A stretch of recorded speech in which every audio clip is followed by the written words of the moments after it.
Hello' student, আজি তোমালোকৰ কাৰণে লৈ আহিছোঁ ক্লাছ 10-ৰ এছামিজ কুৱেশ্যন পেপাৰৰ ব্যাকৰণ ছেকশ্যনৰ কিছুমান লাগতিয়াল কুৱেশ্যন এনচাৰ। তোমালোকৰ ভিডিঅ'টো ভাল লাগি থাকিলে চেনেলটো ছাবস্ক্ৰাইব কৰিবা আৰু ভিডিঅ'টো লাইক কৰিবা। এতিয়া তোমালোকে এছামিজ ব্যাকৰণৰ যিটো চিলেবাছ আছিল সেইটো অলপ তোমালোকে বুজি লোৱা। তোমালোকৰ ব্যাকৰণ ছেকশ্যনত টোটেল মাৰ্ক থাকিব 20 মাৰ্ক। তাৰে 4 মাৰ্কৰ এটা কুৱেশ্যন আছে ভাৱ সম্প্ৰসাৰণ, সেইটো চোৱা। 16 নম্বৰ চোৱা কটো তলৰ যিকোনো এটাৰ ব্যাস বাক্য সমাসৰ নাম লিখা। এনেধৰণৰ তোমালোকৰ বেলেগ বেলেগ নিয়লৈকে দিয়া আছে, চোৱা। পিছত পেজটো চোৱা, পিছত পেজত কি দিয়া আছে। কুৱেশ্যন 17টো চোৱা। তলৰ যিকোনো এটা প্ৰশ্নৰ উত্তৰ লিখা। ভাৱ সম্প্ৰসাৰণ, চুৰ গ'লে বুদ্ধি, বৰষুণ গ'লে জাপি, আৰু তলত দিয়া আছে দুটা আবেদন আৰু প্ৰতিবেদন দিয়া আছে। ইয়াৰ তিনিটা দিয়া আছে কুৱেশ্যন ক, খ, গ। ইয়াৰ পৰা যিকোনো এটা লিখিলেই তোমালোকে 4 মাৰ্ক কেৰি কৰিব পাৰিবা। এতিয়া চোৱা, এই তিনিটা টপিকৰ পৰাই তোমালোকক কমন দিবলৈ মই চেষ্টা কৰিম। তোমালোকে সম্পূৰ্ণ ভিডিঅ'টো চোৱা। যিসকলে কম্পাৰ্টমেণ্টেল দিব বিচাৰিছা তোমালোকৰ কাৰণে অতি গুৰুত্বপূৰ্ণ ভিডিঅ'টো তোমালোকে চোৱা। তোমালোকৰ কাৰণে লিখি লৈছোঁ, যেনেদৰে তোমালোকে বুজা সেই সুবিধাৰ্থে তোমালোকৰ কাৰণে লিখি লৈছোঁ। ভাৱ সম্প্ৰসাৰণ বা আবেদন বা প্ৰতিবেদন যিকোনো এটা লিখিলেই 4 মাৰ্ক কেৰি কৰিব পাৰিবা। এতিয়া চোৱা কমন কেইটা। ভাৱ সম্প্ৰসাৰণ কুৱেশ্যন 1 হৈছে ৰাইজে নখ জোকাৰিলে নৈ বয়। এইটো তোমালোকৰ ফাইনেল এক্সাম 2009, 2004, 2023ত আহিছিল। এতিয়া এনচাৰটো চোৱা। এজন মানুহৰ অকলশৰীয়া প্ৰচেষ্টাত কোনো এটা কাম সমাধান কৰিবলৈ অসম্ভৱ যেন লগা কাম একোটাকো সমূহীয়া প্ৰচেষ্টাৰে সম্ভৱপৰ কৰি তুলিব পাৰি। নৈ এখন বোৱাব পৰাটো এজন বা দুজন ব্যক্তিৰ বাবে সম্ভৱপৰ নহয়, কিন্তু গোটেই ৰাইজ মিলি যদি কামটো আৰম্ভ কৰা হয়, নৈ এখন বোৱাই নিয়াটো একো টান কাম নহয়। ৰাইজৰ নখৰ এটোপা এটোপা পানীৰে নৈ বোৱাব পৰাৰ নিচিনাকৈ এপইচা দুপইচাকৈ উঠাই ৰাইজৰ পইচাৰে একোখন ডাঙৰ অনুষ্ঠান প্ৰতিষ্ঠান গঢ়াৰ দৰে বৃহৎ কাৰ্যও অনায়াসে সম্পাদন কৰিব পাৰি। গতিকে উক্ত বাক্যটিৰে সন্মিলিত শক্তিৰ মহত্ব তথা সমতাৰ কথাকেই আঙুলিয়াই দিয়া হৈছে। পিছৰ কুৱেশ্যনটো চোৱা। মিছা কথাৰ ঠেংচুটি, এইটো তোমালোকৰ কম্পাৰ্টমেণ্টেল এক্সাম 2023ত আহিছিল। তোমালোকে এনচাৰটো চোৱা। মিছা কথা কোৱা লোকে এদিন হলেও ধৰা পৰি যে লঞ্চনাত পৰে তাকে বুজোৱা হৈছে। ঠেংচুটি মানুহে বেগাই খোজ নোৱাৰে, কিছু দূৰ গলেই বাগৰি পৰে। ঠিক সেইদৰে মিছা কথা কোৱা লোকে বেছি দিন মিছা কথা কৈ ঘূৰি ফুৰিব নোৱাৰে, ধৰা পৰি যায় আৰু নিজ আস্থা হেৰুৱায়।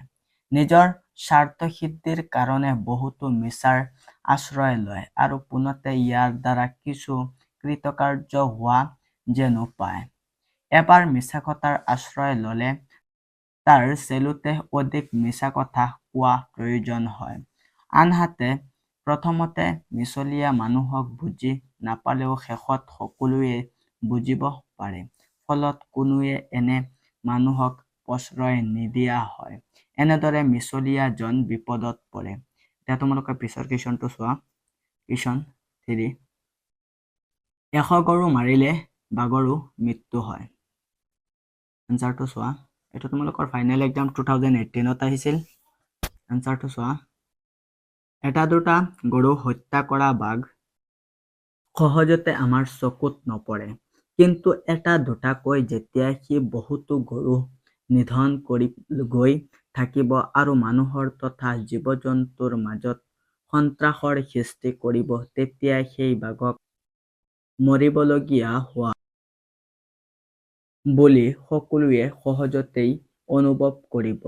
অৰ্থাৎ তেনে অৱস্থাত সেই বাঘৰো মৃত্যু অনিবাৰ্য হ'ব। ঠিক তেনেদৰে সমাজৰ অনিষ্টকাৰী ব্যক্তি বা প্ৰবঞ্চকে এটা বা দুটা বেয়া কাম কৰিলে সমাজৰ চকুত নপৰে, যদিও একাদিক্ৰমে থাকিলে সি ধৰা পৰিব। এতিয়া তোমালোকে পিছৰ কুৱেশ্যনটো চোৱা বা সম্প্ৰসাৰণ। লাষ্ট এইটোৱে আছিল তোমালোকৰ কমন কুৱেশ্যন। কথাত পঠা যায়, কথাত বঁটা পায়। এইটো তোমালোকৰ ফাইনেল এক্সাম 2022 আহিছিল। এনচাৰটো চোৱা। এনচাৰটো হৈছে, টান কথাই সকলোৰে মনত আঘাত কৰে, সেয়ে তেনে কথা কোৱা লোকক কোনোৱে ভাল নাপায়। তেওঁ সকলোৰে অপ্ৰিয় হয়, আনকি তেনে কথাৰ বাবে তেওঁ আনৰ ওচৰত অপমানিত আৰু গৰিহণাৰ পাত্ৰ হয়। টান কথা কোৱা লোকক কোনোৱে ভাল চকুৰে নাচায়। আনহাতে মিঠা মাত মাতি সহজ সৰলভাৱে কথা কোৱা বিনয়ী নম্ৰ লোকে সকলোৰে পৰা আদৰ সন্মান পোৱাৰ উপৰিও তেনে লোক সকলোৰে প্ৰিয় পাত্ৰ হয়। এই কথা বুজাবলৈ উক্ত প্ৰবচনফাকি কোৱা হৈছে যে কথাতেই পতা যায়, কথাতেই বঁটা পায়। এইখিনি আছিল তোমালোকৰ ভাৱ সম্প্ৰসাৰণ মাত্ৰ 4টা কমন দিছো। এতিয়া তোমালোকে আবেদন চোৱা, 2টা আবেদন দিছো, ইয়াৰে পৰা তোমালোকৰ যিকোনো এটা হলেও কমন পৰিব। এতিয়া আবেদনখিনি চোৱা। আবেদনৰ প্ৰথম কুৱেশ্যনটো চোৱা। তোমাৰ বিদ্যালয়ৰ ছাত্ৰ ছাত্ৰীৰ পুথিভঁৰালৰ অভাৱৰ বাবে কি অসুবিধা হৈছে তাক জনাই তোমাৰ বিদ্যালয়ৰ প্ৰধানলৈ তুমি ছাত্ৰ ছাত্ৰী একতা সভাৰ সম্পাদক সম্পাদিকা হিচাপে এখনি আবেদন লিখা। আবেদনত নাম ঠিকনা নিলিখিবা। এতিয়া এনচাৰটো চোৱা। প্ৰথমতে তোমালোকে লিখি ল'বা প্ৰতি, তোমালোকে নিশ্চয় জনা আবেদন লিখা প্ৰচেছটো। এতিয়া তোমালোকে এনচাৰটো চোৱা। মাননীয় প্ৰধান শিক্ষক মহোদয়, ক বিদ্যালয়, তাৰিখ, বিষয় বিদ্যালয়ত পুথিভঁৰাল প্ৰতিষ্ঠা কৰাৰ বাবে আবেদন। মহাশয়, সন্মানপূৰ্বক বিনীত নিবেদন এই যে মই বিদ্যালয়ৰ ছাত্ৰ ছাত্ৰী একতা সভাৰ সম্পাদিকা হিচাপে আপোনাক জনাও যে আমাৰ বিদ্যালয়ত পুথিভঁৰালৰ অভাৱৰ বাবে বিভিন্ন ধৰণৰ সমস্যাৰ সন্মুখীন হৈছো। প্ৰথমতে পুথিভঁৰালৰ অভাৱে ছাত্ৰ ছাত্ৰীৰ জ্ঞান সীমিত কৰি ৰাখিছে, যিহেতু পুথিভঁৰাল হৈছে থোপাই থোৱা ধনৰ নিচিনা। সেই ধন বা জ্ঞান পুথিভঁৰালত সংৰক্ষণ কৰি ৰখা হয়। গতিকে দয়ালু মহোদয় ওচৰত সৰল প্ৰাৰ্থনা জনাও যে আমাৰ বিদ্যালয়ত অতি শীঘ্ৰে এটি পুথিভঁৰালৰ প্ৰতিষ্ঠা কৰাৰ ব্যৱস্থা কৰি দিয়ে যে। লাষ্টৰখিনি চোৱা। এটি আপোনাৰ বিশ্বাসী সাধাৰণ সম্পাদিকা ছাত্ৰ ছাত্ৰী একতা সভা। এইখিনি আছিল প্ৰথম কুৱেশ্যনৰ এনচাৰটো। এতিয়া লাষ্ট কমন 2 নম্বৰ কুৱেশ্যনটো চোৱা। 2 নম্বৰ কুৱেশ্যন চোৱাৰ আগতে তোমালোকে চাই লোৱা 2023 হৈ যোৱা কম্পাৰ্টমেণ্টেল এক্সামৰ কুৱেশ্যন পেপাৰ এছামিজ তাৰে 17 নম্বৰ কুৱেশ্যনটো চোৱা। যিটো 17 নম্বৰৰ যিটো আছে এইটো চোৱা। তোমাৰ বিদ্যালয়ৰ ছাত্ৰ ছাত্ৰীসকলৰ খেলা ধূলাৰ কাৰণে খেলৰ অধিক সামগ্ৰী বিচাৰি খেলৰ সম্পাদক সম্পাদিকা হিচাপে তোমাৰ বিদ্যালয়ৰ প্ৰধানলৈ এখন আবেদন লিখা। চেম কুৱেশ্যন চোৱা। 24ত আহিছে এছামিজ কুৱেশ্যনত চোৱা। এইটো 17 নম্বৰৰ খটো চোৱা। তোমাৰ বিদ্যালয়ৰ ছাত্ৰ ছাত্ৰীৰ খেলা ধূলাৰ কাৰণে খেলৰ অধিক সামগ্ৰী বিচাৰি তুমি খেল বিভাগৰ সম্পাদক হিচাপে বিদ্যালয়ৰ প্ৰধানলৈ এখন আবেদন পত্ৰ লিখা। চেম কুৱেশ্যন। এতিয়া এনচাৰটো চোৱা। এনচাৰটো হৈছে, প্ৰথমতে তোমালোকে লিখি ল'বা প্ৰতি, মাননীয় প্ৰধান শিক্ষক মহোদয়, বিদ্যালয়, তাৰিখ, বিষয় বিদ্যালয়ত খেল ধেমালিৰ অধিক সা সুবিধা বিচাৰি আবেদন। পিছৰখিনি চোৱা।